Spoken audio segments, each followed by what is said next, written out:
All right, ladies and gentlemen, welcome back. This is another episode of Cookin' and Pickin'. Today, we're doing an enchilada casserole, and we've got a special meat in there. We're doing some bison today. Now, you say light that fire. Light that fire. Oh, we're cooking and we're picking on the side of that mountain. Yes, we're picking and we're cooking, and you know the food is right, 'cause we're cooking and we're picking. Listen to the songs right here. Well, we're cooking and we're picking at the Lucky Starr in Swatchy Valley, Tennessee. All right, ladies and gentlemen, today, like I said, we're doing a enchilada casserole on the Dutch oven outside. This is going to be a wonderful recipe. I can't wait to show you about it. But today's special musical guest is Mr. Wade Sims. Thank you so much for being on the show with us. My pleasure, Michael. Boy, I really appreciate it. And for this recipe, Mr. Sims happens to be an avid hunter, and he brought me some bison meat, and we are going to use bison in this today. And I've already made up the meat sauce, and I'll tell you what's in it. Today, I've got us some bell peppers. I've got some taco seasoning. I put some onion in there, but let me tell you a little story behind that. My boy don't eat onion. He don't like the texture of it, so they're grated up in there. He don't even know they're in there, so shh, let's not tell him. He's just going to have the flavor, which is absolutely wonderful. I've tried some of this, and it's just absolutely wonderful. There's 2 pounds of your meat. You can use, I've used turkey. I've used chicken. I've used beef. I've used a combination of beef and sausage, venison. So you can use whatever you want to in this recipe. It also has a can of refried beans. We've got some enchilada sauce. I like the red enchilada sauce. Okay. These are big cans. I usually tend to use about 1.5 cans of it, though, because I like that flavor in there. You got to have some cheddar cheese and, of course, some tortillas. Now, this recipe you can make as complicated or easy as you want. This is going to be the easiest one that I could come up with. A lot of times I'll put a layer of corn in there. I've used some olives. I've used some mushrooms. This also has green hatch chilies, but it's the diced hatch chilies. You can use the whole hatch chilies if you want. I've done that before, and it's really good. But I was trying to dumb it down and make it just as easy and quick as we could today, just to show you how easy this recipe is. Now let's get right into it. First thing I need to do is uncover this Dutch oven. I've got our charcoals going over here in the chimney. It'll take them a few minutes, but while they're doing this, what you're going to do is you're going to layer. And we're going to layer everything in there. I like to start with a little bit of my sauce, just to get a good coating on the bottom of the pan. Get that in there, and get that mixed around real good. Once you get that in there and get that mixed around, I like that sauce flavor. That's what makes these enchiladas. Once you get that in there and get that mixed up real good, let's take a little bit of our meat, and we're going to make us a layer of the meat. And what you're doing is, like I said, you're just layering it in there. There's no rhyme or reason, and that's why it's kind of hard for me to tell you how many or how much of each ingredient I have, because it's pretty much you use it until you get to the top. Because I've done it quite a few times, I kind of know what I need. The next thing is I get these bigger flour tortillas, and I'll take one out and lay it right center. And then the next thing is some refried beans. I always put my refried beans right on top of the tortilla, and the reason is because it's kind of hard to spread refried beans. They're a little bit thick, so you want to. Good. Yeah, you can't really spread it on top of the meat, so that's why there's a kind of there's a rhyme and a reason as to the layering process. Get that all spread out in there. Now at this point, sometimes I'll get some corn and put in there on top of those, or like I said, some olives. You can do whatever you want. This is I'm just doing the simplest version of this recipe I can. Once you get that spread in there, the next thing you want is some cheese. Now I'm using a sharp cheddar cheese today. You can use a combination. You can use some Colby Jack. It's really up to you.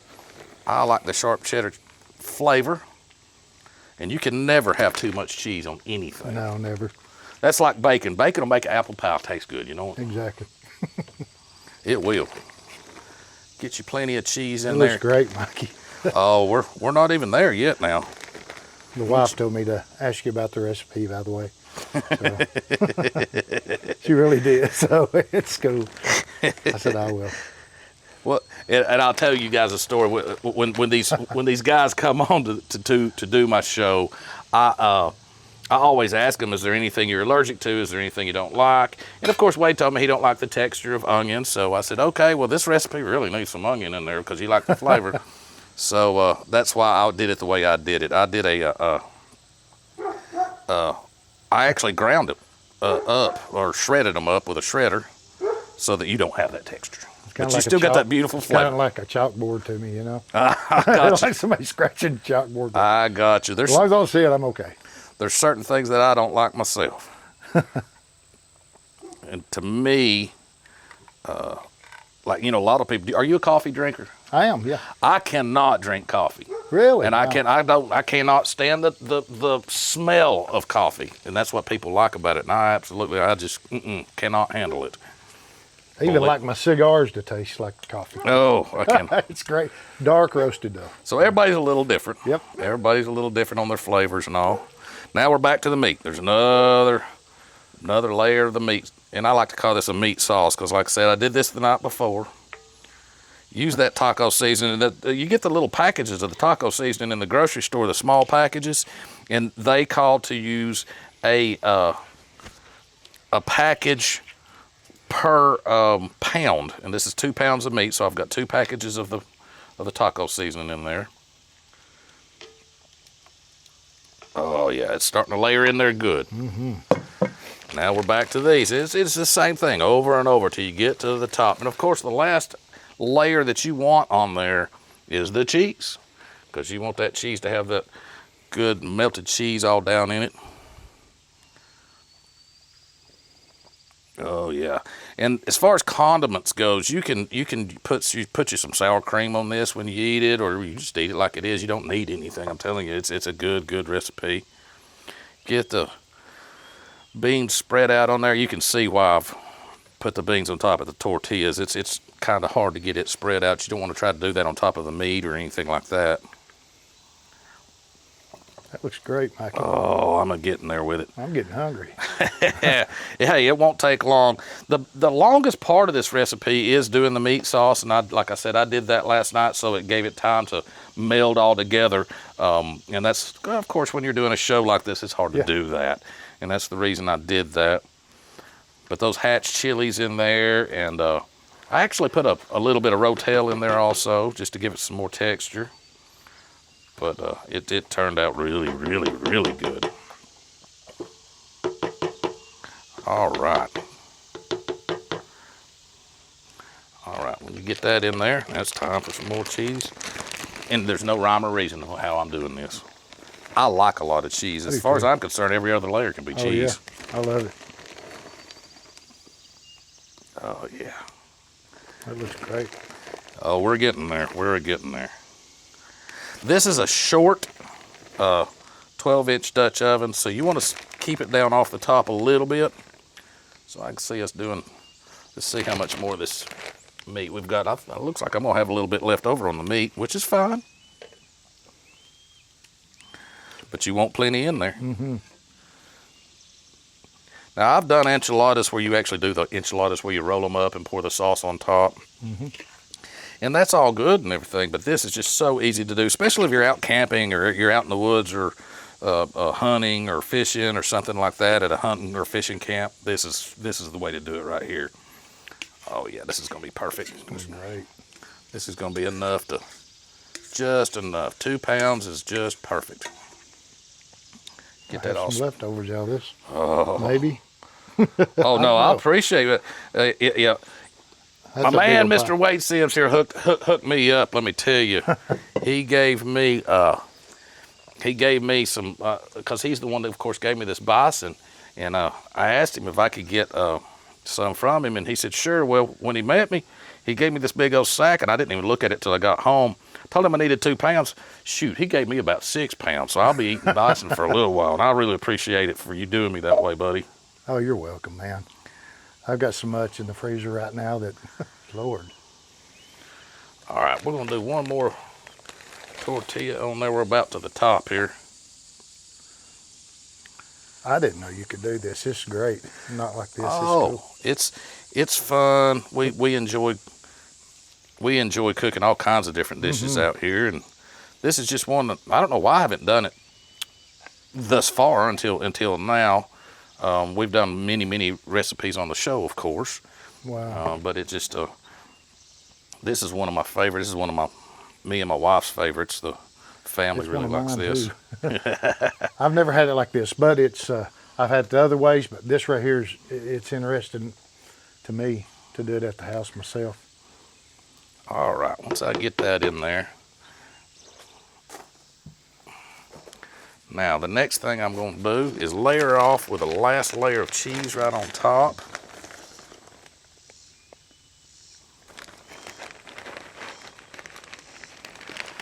Let's just use it all.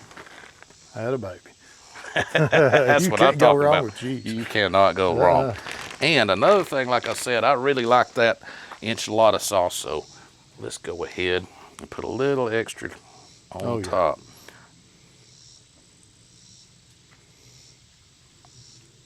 Oh yeah, that is looking good right there. This is gonna be wonderful. I can tell by looking at it.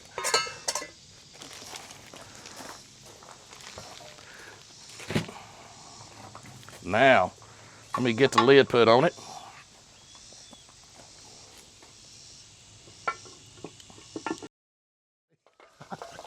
It looks like we're about ready to get these charcoals out. Oh yeah, they're good and hot. Now, what I like to do, that is heavy. Oh, thank you. There you go. Wow. I'm gonna put us some down here on the bottom. That's a 12-inch Dutch oven, so I want about 10 on the bottom or so.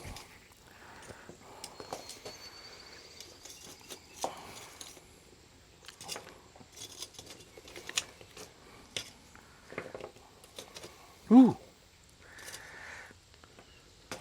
Spread them out real good down there.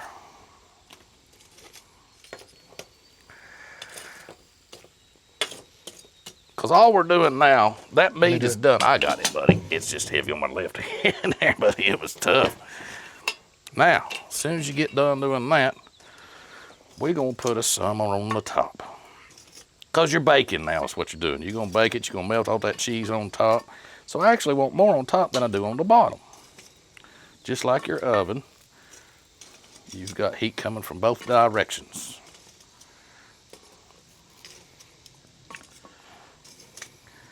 And this will take about 30 minutes or so, maybe, to cook down. It won't take long, like I said, because the meat's already done. That's the part that took the longest.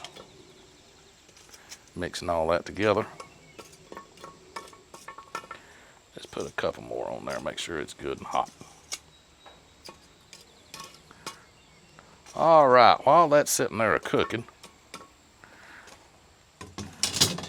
I tell you what, you said you've got a song you'd like to do for us. Yeah. Let's step over the stage and see what you got. Sounds good to me, bro. Let's make it happen.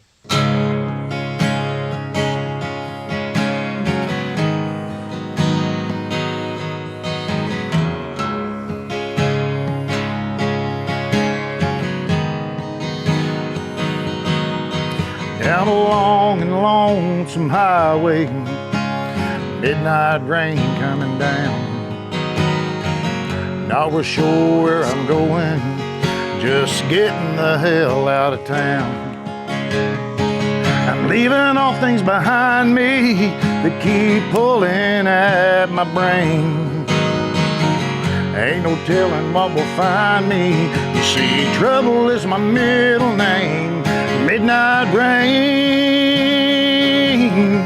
keep falling. Midnight rain, keep on falling down.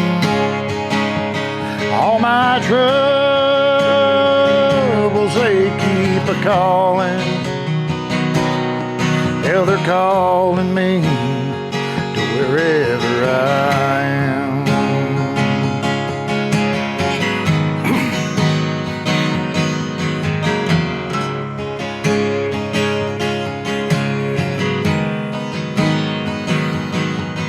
Got a job in Dayton, Tennessee, splitting wood a week ago. Filled my tank and left a pretty woman I didn't get to know. Now I'm a-rolling down this old highway, Alan man ain't got no home.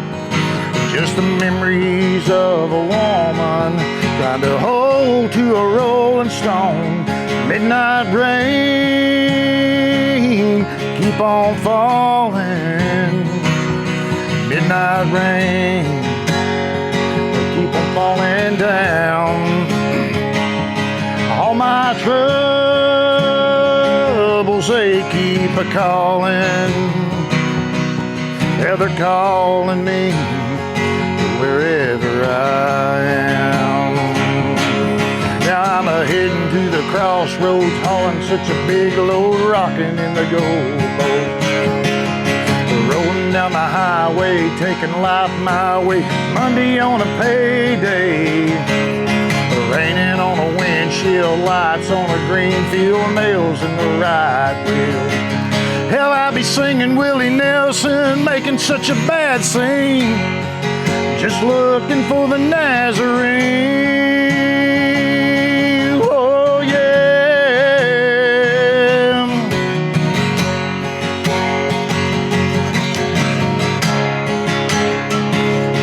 Midnight rain, keep on falling. Midnight rain, keep on falling down.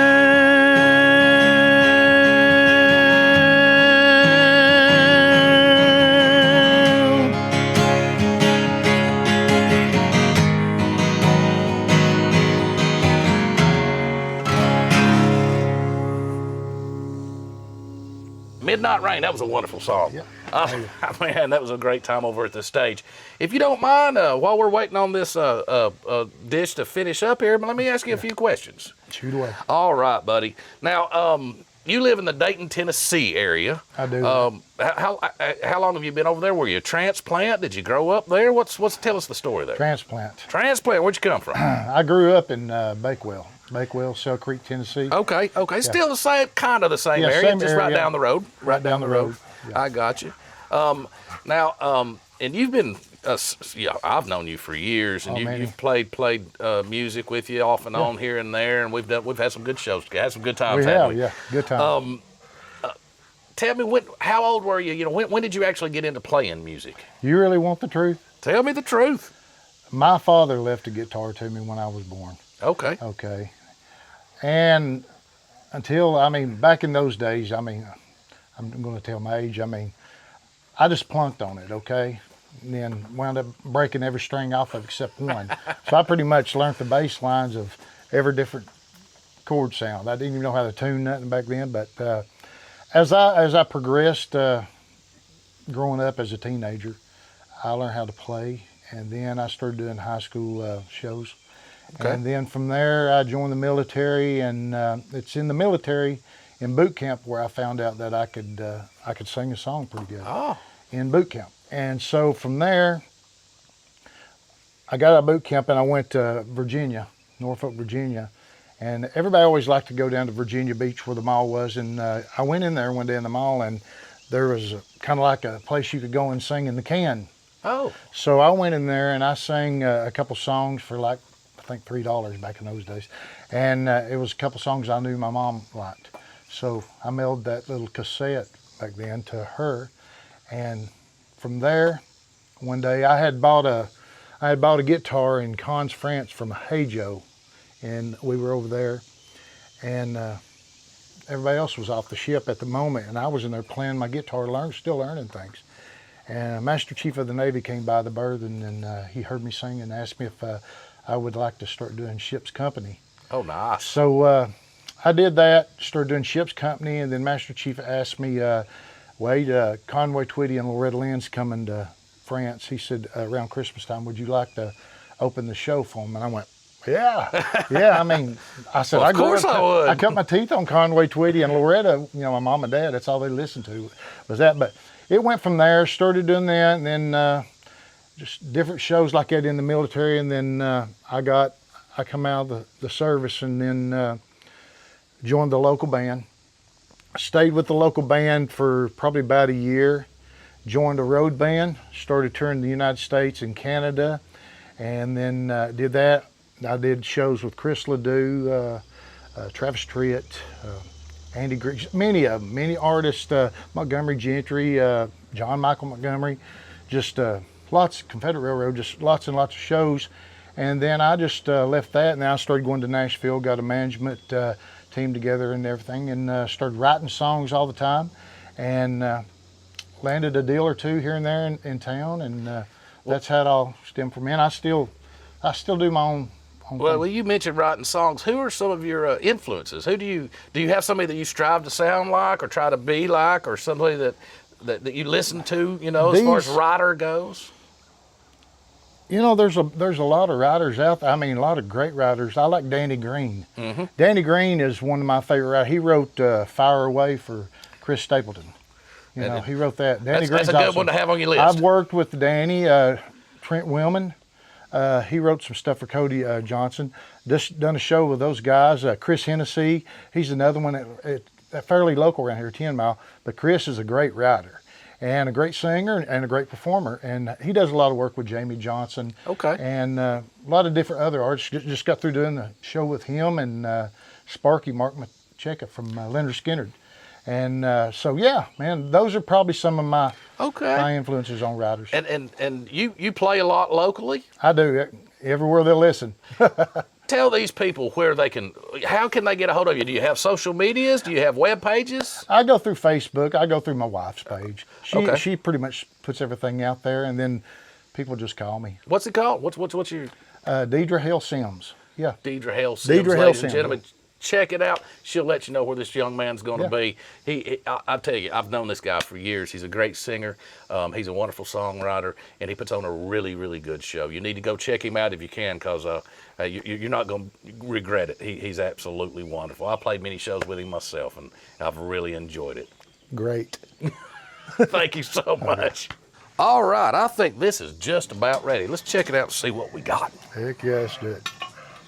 Woo! It's warm. Oh, look at that. Woo! Oh, that is looking good right there. Wow. Hey, let's get us a little piece of this and see what we got. This is an enchilada casserole done in the Dutch ovens using bison.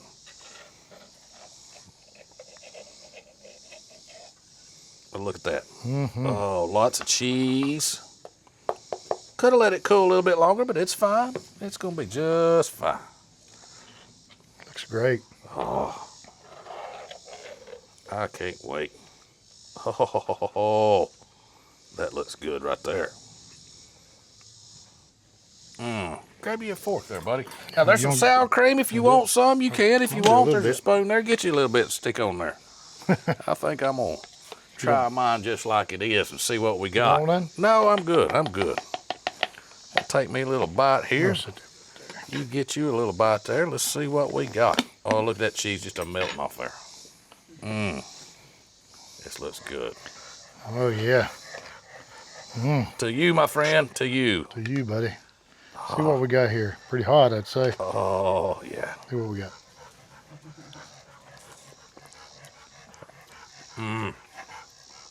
It's good. Now that is a good dish right there. And like I said, this is a dumbed down, a simple version of this. You can add whatever you want to, but that's how you do an enchilada casserole in the Dutch oven outside. Now, you said you've got another song you'd like to do for us. I do. Let's step back over to the stage and see what you got. Can I get one more bite? Please do.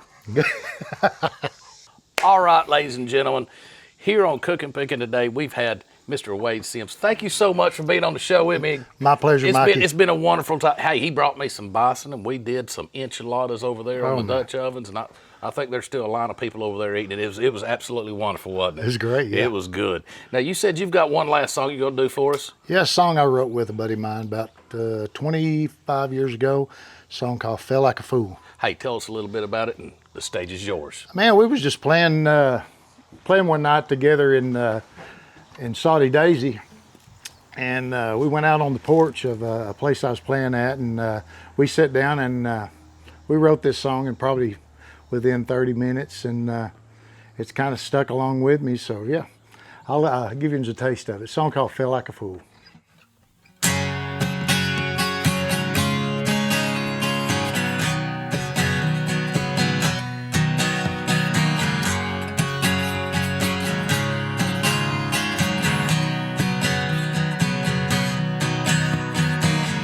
Running wild, living free, that's the way it was meant for me. I'd go to bed at the break of dawn. I made the nightlife my theme song. Honky-tonkin', slow dancing, straight shooting, didn't need romancing. When I saw you sitting there, staring down a drink and twisting your hair, girl, I feel like a fool for you. Girl, I feel like a fool for you. My heart skipped a beat, girl, that's when I knew I feel like a fool for you. Yeah. Brown hair with blue-green eyes, you were making my temperature rise.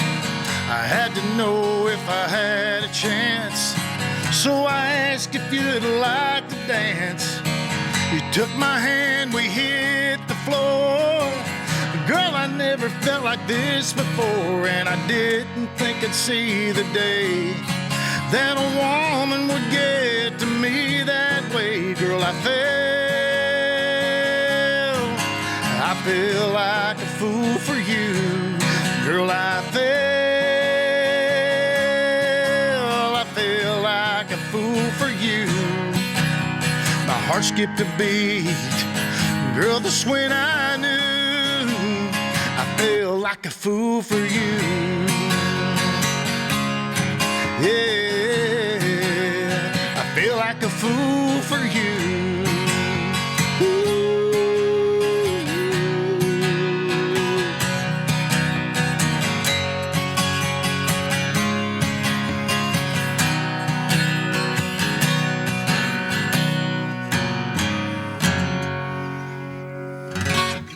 Yeah. Ladies and gentlemen, this has been another episode of Cookin'&Pickin. I'd like to thank you once more, Mr. Wade Sims, for being on the show with me today. My pleasure. It's been a wonderful time and wonderful experience, some great fellowship, and I've enjoyed hanging out with you. Tell these people one more time, what's your Facebook? How can they know where you're at? You can get in touch with me through my wife's Facebook page. That'll be Deidre Hale Sims. Look her up. You'll find out exactly where I'm going to be. Hey, what the date is. Do me a favor, check this guy out. You will not regret it. He'll put on one heck of a show every time he's out there. And I would like to remind you to like, share, subscribe, make a comment, hit that notification, and keep your fire going.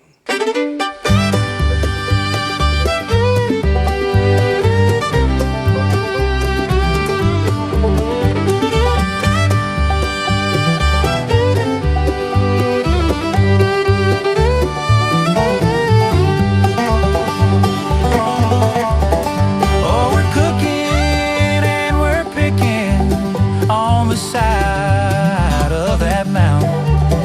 Yes, we're picking and we're cooking, and you know